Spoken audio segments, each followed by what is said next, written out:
রোজ কিয়ামতের ময়দানে নাকি সবার মুখে একটাই রব থাকবে, ইয়ানপসি ইয়ানপসি।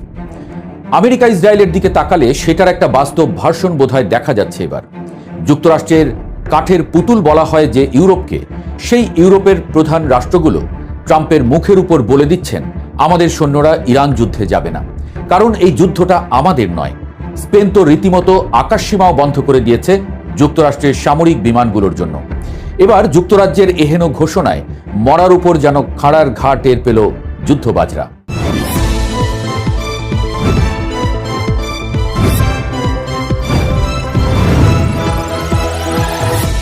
যুদ্ধের মাঠে চরম নাকানি চুবানি খাচ্ছে মার্কিন পক্ষ। খোদ পশ্চিমা মিডিয়াতেই উঠে আসছে তাদের করুণ পরিণতির চিত্র। এই অবস্থায় মধ্যপ্রাচ্যের প্রায় সকল সেনা ঘাঁটি হারানো, হাজার কোটি টাকা দামের যুদ্ধবিমান ধ্বংস, কিংবা ইন্টারসেপ্টর সংকটে পড়ে ইউরোপের সাহায্য চেয়ে বসে যুক্তরাষ্ট্র। কিন্তু কেহ নাই তাদের সঙ্গে, কারণ ইউরোপ জানে যুদ্ধের কি জ্বালা। এদিকে হরমুজ দিয়ে চড়া দামে তেল বেচে রীতিমতো ধনী বনে যাচ্ছে ইরান। তা আবার চেয়ে চেয়ে দেখতে হচ্ছে ট্রাম্প পক্ষকে। অবস্থা যা দাঁড়াচ্ছে তাতে ইরানকে এখনই জয়ী হিসেবে ঘোষণা করছেন কেউ কেউ। শেষ পর্যন্ত যদি সব ভবিষ্যৎবাণী সত্য হয়, তাহলে বিশ্বের ইতিহাসেরই সেরা জয় পেতে যাচ্ছে ইরান, এমনটাও বলছেন বিশ্লেষকরা। বিশেষ করে ব্রিটিশ প্রধানমন্ত্রী কিয়ার স্টারমারের সাম্প্রতিক ঘোষণা ওয়াশিংটনের কপালে চিন্তার ভাঁজ আরও গভীর করে দিয়েছে। স্টারমার অত্যন্ত স্পষ্টভাবে জানিয়ে দিয়েছেন ইরান যুদ্ধে সরাসরি কোনো সৈন্য পাঠাবে না যুক্তরাজ্য। দীর্ঘদিনের মিত্র হিসেবে পরিচিত লন্ডনের এই অনড় অবস্থান ওয়াশিংটন তেল আবিবের অক্ষের জন্য এক বড় ধাক্কা। স্টারমার যখন সাংবাদিকদের সামনে দাঁড়িয়ে বলেন এটি আমাদের যুদ্ধ নয় এবং আমরা এতে জড়িয়ে পড়ব না, তখন আসলে তিনি ইউরোপের বৃহত্তর জনমতেরই প্রতিফলন ঘটিয়েছেন। যদিও ব্রিটিশ নাগরিক এবং মিত্রদের স্বার্থ রক্ষায় প্রতিরক্ষামূলক পদক্ষেপের কথা তিনি উল্লেখ করেছেন এবং হরমুজ প্রণালী সচল রাখার অঙ্গীকার করেছেন, কিন্তু কোনোভাবেই এই সরাসরি যুদ্ধে পা না দেওয়ার সিদ্ধান্তটি যুদ্ধের গতিপথ বদলে দিতে পারে। যুক্তরাজ্যের এই কৌশলগত অবস্থানের পাশাপাশি স্পেনের পদক্ষেপ যুক্তরাষ্ট্রকে বেশ বিব্রতকর অবস্থায় ফেলেছে। স্পেনের প্রতিরক্ষা মন্ত্রী মার্গারিতা রোব্লেস সাফ জানিয়ে দিয়েছেন ইরানে হামলার জন্য যুক্তরাষ্ট্রের কোনো সামরিক বিমান স্পেনের আকাশসীমা ব্যবহার করতে পারবে না। স্পেনের প্রধানমন্ত্রী পেদ্রো সানচেজ শুরু থেকেই এই অভিযানের সমালোচনা করে আসছিলেন। এখন যখন স্প্যানিশ ঘাঁটি বা আকাশপথ ব্যবহারের পথ বন্ধ হয়ে গেল, তখন মার্কিন বাহিনীকে মধ্যপ্রাচ্যে পৌঁছতে অনেক লম্বা এবং ঝুঁকিপূর্ণ পথ পাড়ি দিতে হচ্ছে। এর ফলে জ্বালানি খরচ যেমন বাড়ছে, তেমনি আক্রমণের গতি ও কার্যকারিতাও মারাত্মকভাবে ব্যাহত হচ্ছে। মিত্রদের এমন পিঠটান দেওয়া দেখে বিশ্বজুড়ে প্রশ্ন একই, এমন একা কবে হয়েছিল যুক্তরাষ্ট্র? যুদ্ধের ময়দানে যুক্তরাষ্ট্রের সক্ষমতার উপর সবচেয়ে বড় আঘাতটি এসেছে সৌদি আরবে। প্রিন্স সুলতান বিমান ঘাঁটিতে ইরানের নিখুঁত ক্ষেপণাস্ত্র হামলায় মার্কিন বিমান বাহিনীর গর্ব E-3 সেন্ট্রি রাডার বিমান ধ্বংস হওয়ার ঘটনাটি যুদ্ধের ইতিহাসে এক মাইল ফলক হয়ে থাকবে। সিএনএনের বিশদ বিশ্লেষণে উঠে এসেছে সেই করুণ দৃশ্য, যেখানে কয়েকশো কোটি ডলার মূল্যের বিমানের ধ্বংসাবশেষ ছড়িয়ে ছিটিয়ে আছে মরুভূমির বুকে। এই বিশেষ AWACS বা আকাশপথের আগাম সতর্কতা ব্যবস্থা ধ্বংস হওয়ার অর্থ হল মধ্যপ্রাচ্যের বিশাল আকাশে এখন যুক্তরাষ্ট্রের চোখ অনেকটাই অন্ধ। শত্রু বিমান বা ক্ষেপণাস্ত্র শনাক্ত করার ক্ষমতা কমে যাওয়ায় মার্কিন যুদ্ধ বিমানগুলো এখন আগের চেয়ে অনেক বেশি অনিরাপদ। সামরিক বিশ্লেষক সেড্রিক লেইটনের মতে এটি কেবল একটি বিমান ধ্বংস হওয়া নয়, পাশাপাশি এটি সমগ্র মার্কিন প্রতিরক্ষা এবং নজরদারি ব্যবস্থার এক বিশাল সংকটের শুরু। এদিকে ইরান এবং তার প্রক্সি বাহিনীর সাঁড়াশি আক্রমণে মধ্যপ্রাচ্যের মার্কিন ঘাঁটিগুলোর অবস্থাও শোচনীয়। সংযুক্ত আরব আমিরাত এবং বাহরাইনের আকাশ প্রতিরক্ষা ব্যবস্থা এখন প্রায় অচল হওয়ার পথে। গত 24 ঘন্টায় সংযুক্ত আরব আমিরাতকে 38টি ক্ষেপণাস্ত্র এবং ড্রোন প্রতিহত করতে হয়েছে। পরিসংখ্যান বলছে যুদ্ধ শুরু হওয়ার পর থেকে আমিরাত এবং বাহরাইন সম্মিলিতভাবে হাজার হাজার ড্রোন ও ক্ষেপণাস্ত্র ভূপাতিত করেছে। কিন্তু প্রশ্ন উঠেছে এই ব্যয়বহুল ইন্টারসেপ্টর ক্ষেপণাস্ত্র আর কতদিন তাদের ভাণ্ডারে থাকবে? ইরানের স্বল্প মূল্যের ড্রোন ধ্বংস করতে এক একটি ইন্টারসেপ্টরের পেছনে লাখ লাখ ডলার খরচ করতে হচ্ছে। আমিরাতের প্রতিরক্ষা মন্ত্রণালয়ের তথ্য মতে হামলায় ইতোমধ্যে বেসামরিক হতাহতের সংখ্যা বাড়ছে, যা জনমনে প্রচণ্ড অস্থিরতা তৈরি করেছে। আকাশ প্রতিরক্ষার এই সংকট কেবল সরঞ্জামের অভাব নয়, সাথে মার্কিন এবং ইসরায়েলি প্রতিরক্ষা কৌশলের এক বিরাট ব্যর্থতা হিসেবে দেখা দিচ্ছে।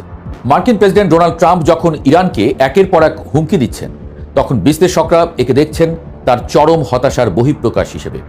ট্রাম্প সামাজিক যোগাযোগ মাধ্যমে ঘোষণা করেছেন যে ইরান যদি হরমুজ প্রণালী খুলে না দেয় এবং চুক্তিতে রাজি না হয়, তবে তাদের বেসামরিক বিদ্যুৎ কেন্দ্র, তেলকূপ এবং গুরুত্বপূর্ণ খার্গ দ্বীপ ধ্বংস করে দেওয়া হবে। কিন্তু ট্রাম্পের এই হুঙ্কার কেবল কথার কথা বলেই মনে করছেন অনেকে, কারণ খার্গ দ্বীপের মতো সুরক্ষিত স্থানে সামরিক অভিযান চালানো হবে যুক্তরাষ্ট্রের জন্য এক আত্মঘাতী মিশন। সমর বিশেষজ্ঞরা সতর্ক করেছেন যে এখানে স্থল অভিযান চালাতে গেলে হাজার হাজার মার্কিন সেনার লাশ দেশে ফিরবে। ইরানের 90% তেল রপ্তানি হয় এই দ্বীপ থেকে, আর তেহরান একে রক্ষার জন্য তাদের সর্বোচ্চ শক্তি নিয়োগ করে রেখেছে। ট্রাম্পের সুন্দর থাকা শেষ করার হুমকি বাস্তবে রূপদান করা এখন ওয়াশিংটনের জন্য প্রায় অসম্ভব এক চ্যালেঞ্জ। ইসরায়েলের ভেতরকার পরিস্থিতিও খুব একটা সুবিধাজনক নয়। হাইফার বাজান তেল শোধনাগারে ইরানের ক্ষেপণাস্ত্র হামলার পর যে ভয়াবহ অগ্নিকাণ্ড ঘটেছে তা ইসরায়েলি অর্থনীতির মেরুদণ্ড কাঁপিয়ে দিয়েছে। একের পর এক সামরিক স্থাপনায় ইরানের প্রক্সি বাহিনীর হামলা ইসরায়েলের তথাকথিত আয়রন ডোম বা প্রতিরক্ষা ব্যবস্থার সীমাবদ্ধতাগুলো আঙুল দিয়ে দেখিয়ে দিচ্ছে। এর ফলে ইসরায়েলি জনগণের মধ্যে আস্থার সংকট তৈরি হয়েছে। তারা দেখছে যে কেবল সামরিক শক্তি দিয়ে ইরানকে দমানো সম্ভব হচ্ছে না। ইরানের পক্ষ থেকে ইসমাইল বাগাই সাফ জানিয়ে দিয়েছেন, তারা ওয়াশিংটনের দেওয়া 15 দফা প্রস্তাবকে অযৌক্তিক মনে করে এবং কোনো সরাসরি আলোচনায় তারা বসবে না। তেহরানের এই স্পষ্ট এবং অনমনীয় অবস্থান যুক্তরাষ্ট্রকে কূটনৈতিকভাবেও কোণঠাসা করে ফেলেছে। নিজের ঘরের আগুনে যখন ট্রাম্পের আসন টলমল, তখন ইরানের প্রেসিডেন্ট মাসুদ পেজেশকিয়ান তাকে এক হাত নিতে ছাড়েননি। যুক্তরাষ্ট্রের রাজপথে এখন নো কিংস বা কোনো রাজা চাই না এই স্লোগানে হাজার হাজার মানুষ বিক্ষোভ করছে। মার্কিন সমাজ এখন তাদের সরকারের ইসরায়েলপন্থী নীতি আর মধ্যপ্রাচ্যে অর্থ অপচয়ের বিরুদ্ধে ক্ষুব্ধ। পেজেশকিয়ান এই বিষয়টিকে সামনে এনে ট্রাম্পকে পরামর্শ দিয়েছেন নিজের অভ্যন্তরীণ অস্থিরতার দিকে নজর দিতে। ট্রাম্পের বিরুদ্ধে মার্কিন জনগণের এই ক্রমবর্ধমান ক্ষোভ তাকে আগামী দিনগুলোতে আরও দুর্বল করে তুলবে। ওদিকে ট্রাম্প রাগঢাক না রেখেই স্বীকার করেছেন যে তিনি ইরানের তেল দখল করতে চান। ভেনেজুয়েলার মতো ইরানের তেল সম্পদকেও তিনি মার্কিন নিয়ন্ত্রণে নিতে মরিয়া। কিন্তু এই সাম্রাজ্যবাদী উচ্চাকাঙ্ক্ষা বিশ্ববাজারে তেলের দামকে আকাশচুম্বী করে তুলেছে, যার নেতিবাচক প্রভাব খোদ আমেরিকার অর্থনীতিতেই পড়ছে। আন্তর্জাতিক তেল বাজারে অস্থিরতা এখন তুঙ্গে। ব্রেন্ট ক্রুড তেলের দাম ব্যারেল প্রতি $116 ছাড়িয়ে গেছে, যা বিশ্ব অর্থনীতিতে এক বড় মন্দার পূর্বাভাস দিচ্ছে। ইরান হরমুজ প্রণালী বন্ধ করে রাখায় তেলের সরবরাহ কমেছে আর দাম বেড়েছে কল্পনাতীত। ট্রাম্পের দাবি অনুযায়ী ইরানকে নিয়ন্ত্রণ করা তো দূরে থাক, উল্টো তেলের দাম বেড়ে যাওয়ায় ইরান অর্থনৈতিকভাবে লাভবান হচ্ছে। বিশ্লেষকরা বলছেন, ডোনাল্ড ট্রাম্প চাইলেই এখন এই যুদ্ধ থেকে একতরফাভাবে পিছিয়ে আসতে পারবেন না, কারণ এটি কেবল একটি বাণিজ্য যুদ্ধ নয়, উল্টো এটি একটি জটিল ভূরাজনৈতিক চোরাবালিতে পরিণত হয়েছে। কমনওয়েলথ ব্যাংক অব অস্ট্রেলিয়ার বিশ্লেষক ম্যাডিসন কার্টরাইট মনে করেন, এই সংঘাত অন্তত আগামী জুন মাস পর্যন্ত চলতে পারে। এর মধ্যে পরিস্থিতির আরও অবনতি হওয়ার সম্ভাবনা রয়েছে। শেষ পর্যন্ত ইরান কি ইতিহাসের সেরা জয়টি পেতে যাচ্ছে? প্রেক্ষাপট কিন্তু সেদিকেই ইঙ্গিত দিচ্ছে। ইউরোপীয় মিত্রদের অসহযোগিতা, অভ্যন্তরীণ বিক্ষোভ, সামরিক সরঞ্জাম ধ্বংস হওয়া এবং তেলের বাজারের নিয়ন্ত্রণ হারানো, সব মিলিয়ে যুক্তরাষ্ট্র এক ঐতিহাসিক সংকটের মুখোমুখি। অন্যদিকে ইরান তার আদর্শিক শক্তি আর প্রক্সি বাহিনীর মাধ্যমে পুরো মধ্যপ্রাচ্যে নিজের আধিপত্য বজায় রেখেছে। ট্রাম্পের হুমকি আর আস্ফালন এখন কেবল কাগজের বাঘের গর্জন বলেই মনে হচ্ছে। বিশ্বের ক্ষমতার ভারসাম্য সম্ভবত একটি বড় পরিবর্তনের দিকে এগিয়ে যাচ্ছে। যদি ইরান এই চাপ সহ্য করে শেষ পর্যন্ত টিকে থাকতে পারে, তবে তা হবে সাম্রাজ্যবাদের বিরুদ্ধে এক অভাবনীয় জয়। ইতিহাস হয়তো লিখবে 21 শতকের এই উত্তাল মরুভূমিতে এক বড় শক্তির পতনের শুরু হয়েছিল আর উত্থান ঘটেছিল এক নতুন শক্তির।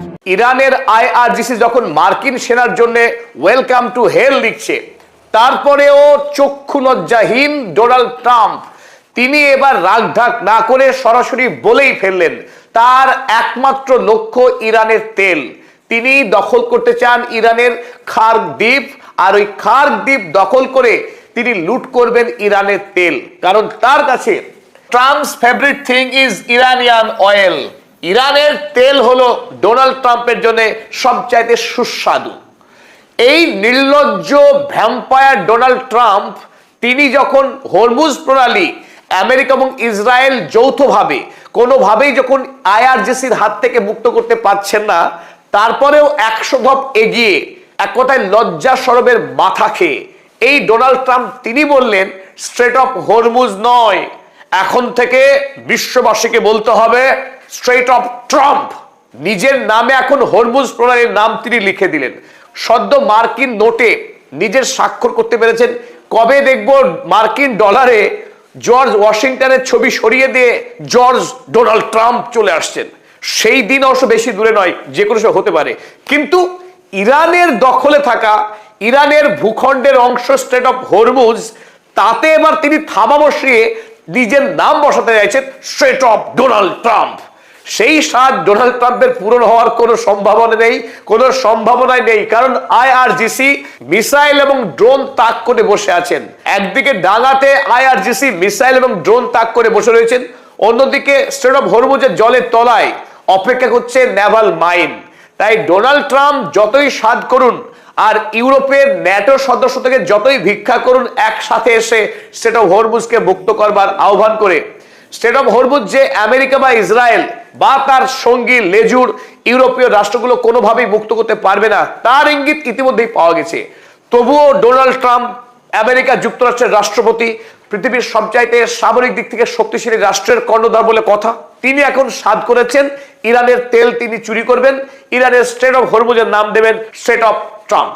ভারতীয় অতি নির্ভরযোগ্য একটি সংবাদপত্র দ্য প্রিন্ট, তারা চেপেছে Trump refers to strait of Hormuz as strait of Trump, says slip was not accidental. যে তিনি এটা ভুলটুল করে বলছেন না, একেবারে সজ্ঞানে, তিনি একেবারে সজ্ঞানে এই দাবি করেছেন যে স্ট্রেট অফ হরমুজ এখন স্ট্রেট অফ ডোনাল্ড ট্রাম্প। পৃথিবীর ইতিহাসে, মার্কিন ইতিহাসে তার মতো নার্সিসিস্ট, তার মতো মেগালোম্যানিয়াক, তার মতো ক্ষমতালোভী এবং তার মতো স্বকামী ব্যক্তি, আত্মরতিতে বিশ্বাসী, আত্মপ্রশংসায় যিনি মগ্ন, নিজের প্রশংসা ছাড়া তিনি আর কিছুই বোঝেন না। তাই ডোনাল্ড ট্রাম্প মার্কিন রাষ্ট্রপতি হিসেবে তিনি পৃথিবীর সবচাইতে শক্তিশালী মানুষ হিসেবে ভাবতে ভাবতে নিজেকে অসুস্থ এবং ডিমেনশিয়ার রোগীতে পরিণত করেছেন। সেই ট্রাম্পের দাবি যে স্ট্রেট অফ ট্রাম্প, এটা মুখ ফসকে বলা নয়, একেবারে জিভ ফসকেও নয়, সরাসরি সজ্ঞানে বলা কথা। আর ডোনাল্ড ট্রাম্পের এই ভীমরতির মাঝেই আসল খেলা খেলে দিয়েছেন রাশিয়ার রাষ্ট্রপতি ভ্লাদিমির পুতিন। ভ্লাদিমির পুতিন, যাকে এখন গোটা পৃথিবীর রাষ্ট্রনায়করা তেল নেয়ার জন্য তেল মারতে ব্যস্ত, সেই ভ্লাদিমির পুতিন এবার সরাসরি জানিয়েছেন তাকে যতই তেল মারা হোক না কেন, পৃথিবীকে তিনি আর তেল বিক্রি করবেন না। না, কোনো হেয়ালি করছি না, ক্রুড অয়েল বেচলেও আগামী 1 এপ্রিল থেকে পরিশোধিত পেট্রোলিয়াম বা গ্যাসোলিন তিনি পৃথিবীর কোনো দেশকেই বিক্রি করবেন না, তাতে হাতে পায়ে ধরলেও। আপনি এপ্রিল ফুল ভাবতে পারেন, এপ্রিল ফুল তিনি করছেন না, অনেস্টলি, সিরিয়াসলি, এবং রাশিয়ার পক্ষে সরকারিভাবে জানানো হয়েছে 1 এপ্রিল থেকে রাশিয়া আর পরিশোধিত তেল বিক্রি করবে না পৃথিবীর বাজারে। এর আগে রাশিয়া প্রতিদিনে 1 লক্ষ ব্যারেল করে পরিশোধিত তেল বিশ্বের বাজারে বিক্রি করত। যুদ্ধ শুরু হওয়ার আগে রাশিয়া বিশ্বের বাজারে পরিশোধিত পেট্রোল বিক্রি করত 1 লক্ষ ব্যারেল প্রতিদিনে। আর যুদ্ধের সময় যদি চাহিদা বিপুল পরিমাণে বেড়ে যায়, রাশিয়াও শুরু করে দেয় প্রতিদিনে 1,70,000 ব্যারেল করে পরিশোধিত তেল বিশ্বের বাজারে বিক্রি করা।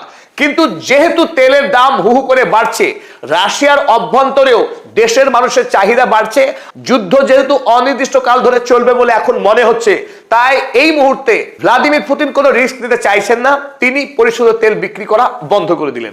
1 ব্যারেল তেলের অর্থ হলো 159 লিটার তেল, আর 159 লিটার তেল পরিশোধিত। কিন্তু যদি ক্রুড অয়েলের কথা বলা হয়, সেই ক্রুড অয়েল পরিশোধন করবার পর সেই পরিমাণ কিন্তু অনেকখানি কমে যায়। 1 ব্যারেল ক্রুড অয়েল পরিশোধন করলে পেট্রোলিয়াম দাঁড়ায় 70 লিটার মতো, আর যদি জেট ফুয়েল অর্থাৎ বিমান চালানোর জন্য জ্বালানি যদি কথা বলা হয়, মাত্র 17 লিটার জেট ফুয়েল তৈরি হয়, আর যদি ডিজেল হয় সেক্ষেত্রে 42 লিটার। তাই রাশিয়া যখন পরিশোধিত তেল বর্তমানে যেখানে 1,70,000 ব্যারেল করে প্রতিদিন বিক্রি করছিল, অর্থাৎ সহজ হিসেবে বলা যাবে রাশিয়া এই মুহূর্তে বিশ্বের বাজারে 3.5 লক্ষ ব্যারেল ক্রুড অয়েল বিক্রি করা প্রায় বন্ধ করে দিল।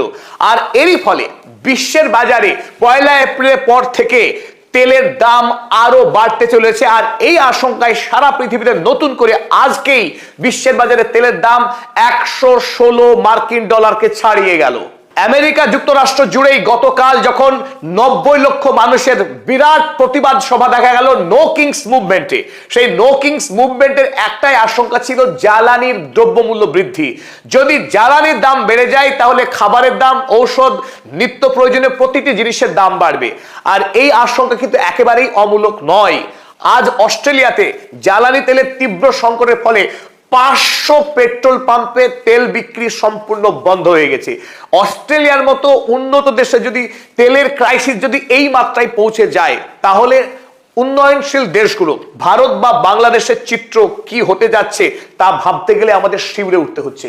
নিউজিল্যান্ডের ক্ষেত্রে 1979 সালের আইন কারলেস ডে অর্থাৎ যানবাহন মুক্ত দিবস ফিরিয়ে আনা হলো। সপ্তাহে একদিন কোন রকম ব্যক্তিগত যানবাহন ব্যবহার করা যাবে না।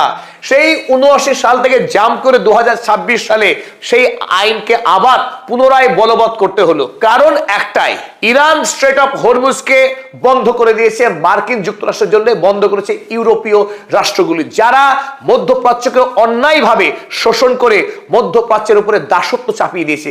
সেই দাসত্ব প্রথা, আধিপত্যবাদকে ধ্বংস করবার জন্য ইরান যে লড়াই করছে, সেই লড়াইয়ের কারণে বিশ্বব্যাপী এই মুহূর্তে জ্বালানি সংকট। কেবলমাত্র যানবাহন মুক্ত দিবসই না, জ্বালানি সংকটের জোর ধাক্কা লেগেছে বিমান পরিবহনে। কেবলমাত্র নিউজিল্যান্ডেই 1100 ফ্লাইট ক্যান্সেল করা হয়েছে। কারণ সবচাইতে বেশি দামি জ্বালানি হলো এই ফুয়েল জেট, আর ফুয়েল জেটের অভাব এই মুহূর্তে তীব্র থেকে তীব্রতর হচ্ছে বিশ্ব জুড়ে। ইউরোপের দুটি ছোট রাষ্ট্র স্লোভেনিয়া এবং স্লোভাকিয়া বিগিন ফুয়েল রেশনিং। দুটি দেশই তেল বিক্রির উপরে একটা নির্দিষ্ট নিষেধাজ্ঞা শুরু করেছে, অর্থাৎ অতিরিক্ত পরিমাণ তেল বিক্রি করা যাবে না কোনো পাম্প থেকে কোনো গ্রাহককে। সেই আইনকে তারা বলবৎ করেছে। আমেরিকাতে যুদ্ধ শুরু হওয়ার আগে প্রতি গ্যালনে তেলের দাম ছিল $2.88, অর্থাৎ প্রায় $4.25 লিটারের জন্য আমেরিকার মানুষকে খরচ করতে হতো $2.88। সেই তেলের দাম যুদ্ধকালীন সময় বেড়ে গিয়ে প্রতি গ্যালনে এই মুহূর্তে $5.84 পৌঁছে গেছে ক্যালিফোর্নিয়া শহরের হিসেবে। আর এই দাম খুব শীঘ্রই বেড়ে গিয়ে $6 ছাড়িয়ে যাবে বলে আশঙ্কা করা হচ্ছে। ফলে আমেরিকায় যখন 1/3 মানুষ ইতিমধ্যেই খাদ্য, বাসস্থান, চিকিৎসা সংকটে ভুগছে, সেই আমেরিকায় সাধারণ মানুষের জীবন যে কি ভয়াবহ হতে চলেছে সেটা আন্দাজ করা যাচ্ছে এই মুহূর্তে। তাই আমেরিকায় আমরা গতকাল যে 90 লক্ষ মানুষের নো কিংস মুভমেন্টে যোগদান হতে দেখলাম, সেটা ছিল স্বতঃস্ফূর্ত। এবং ডোনাল্ড ট্রাম্প বিশ্বব্যাপী যে অপশাসন শুরু করেছে, অন্যায় যুদ্ধ শুরু করেছে, সেই যুদ্ধের আঁচ এখন গোটা পৃথিবীতে সমানভাবে অনুভব করা যাচ্ছে। এদিকে গতকাল ইরানের পক্ষে কুয়েতের ডিস্যালিনেশন প্ল্যান্টে হামলা করা হয়েছিল বলে অভিযোগ উঠেছিল। পাওয়ার প্ল্যান্টে আক্রমণ করেছে ইরান, যেখানে ভারতীয় শ্রমিক খুন হয়েছে। আজ ইরানি সরকারের পক্ষে স্পষ্ট জানানো হয়েছে যে সামুদ্রিক জলকে পরিশোধন করে পানীয় জলের উপযুক্ত করা হয় যে প্ল্যান্টে, ডিস্যালিনেশন প্ল্যান্টে, সেই প্ল্যান্টে ইরান কুয়েতে আক্রমণ করেনি। এমনকি ইরান চাইলে ইসরায়েলের যে 5টা ডিস্যালিনেশন প্ল্যান্ট আছে উড়িয়ে দিতে পারত, কিন্তু এই কাজ অমানবিক, মানবতা বিরোধী। মানুষের প্রয়োজনে যে জল অপরিহার্য, সেই জলের প্ল্যান্টে ইরান আক্রমণ করেনি, এই কাজ করেছে ইসরায়েল। আজ খুব দৃঢ়তার সঙ্গে ইরান জানিয়েছে কুয়েতের যে ডিস্যালিনেশন প্ল্যান্ট, সেই প্ল্যান্টে হামলা চালিয়েছে ইসরায়েল। এটা একটা ফলস ফ্ল্যাগের ঘটনা। ইরানের বিরুদ্ধে মধ্যপ্রাচ্যের রাষ্ট্রগুলোকে খেপিয়ে দেওয়ার সমস্ত রকম ষড়যন্ত্র করে চলেছে ইসরায়েল। ডিস্যালিনেশন প্ল্যান্টে আক্রমণ করা কেবলমাত্র ইসরায়েলের পক্ষে সম্ভব, কারণ পৃথিবীর ইতিহাসে নিষ্ঠুরতার সকল উদাহরণকে ছাড়িয়ে গেছে এই গণহত্যাকারী ইসরায়েল রাষ্ট্র। তারা আজও যেভাবে গাজা ভূমির উপরে, নিরীহ নিরস্ত্র গাজাবাসীর উপরে নতুন করে যেভাবে পাশবিক আক্রমণ শুরু করেছে, আকাশ থেকে আবারও নির্বিচারে বোমাবর্ষণ শুরু করেছে গাজাবাসীর উপরে। আর সাম্প্রতিক সময়ে অসংখ্য গাজাবাসী খুন হলে নতুন করে ডিটেনশন ক্যাম্পে ফিলিস্তিনি কয়েদিদের উপরে ইসরায়েল অমানবিক অত্যাচার শুরু করেছে। তার একাধিক অমানবিক খবর আসছে আমাদের কাছে। তাই গোটা মধ্যপ্রাচ্যে ইতিমধ্যেই আরব আমিরাতের উপরে যেভাবে ইসরায়েল অন্যায় প্রভুত্ব বিস্তার করেছে, সেই প্রভুত্ব ধ্বংস করতে বদ্ধপরিকর ইরান আগামী দিনে মধ্যপ্রাচ্যের উপরে আক্রমণ আরো বাড়াবে। তবে জনগণের ক্ষতি হয় এমন কোন জায়গায় ইরান আক্রমণ চালাবে না, সে কথাই জানিয়েছে ইরানের সরকার। এরই সাথে এই নিবেদন আমরা শেষ করলাম। যারা এখনো পদাতিক চ্যানেল সাবস্ক্রাইব করেননি, তাদেরকে স্মরণ করাচ্ছি আমাদের পদাতিক চ্যানেল সাবস্ক্রাইব করুন, এবং যদি ভালো লাগে আমাদের নিবেদন লাইক, শেয়ার, কমেন্ট করুন, এবং স্বাধীন সাংবাদিকতাকে শক্তিশালী করুন। এতক্ষণ আপনাদের সঙ্গে ছিলাম আমি অধ্যাপক আব্দুল।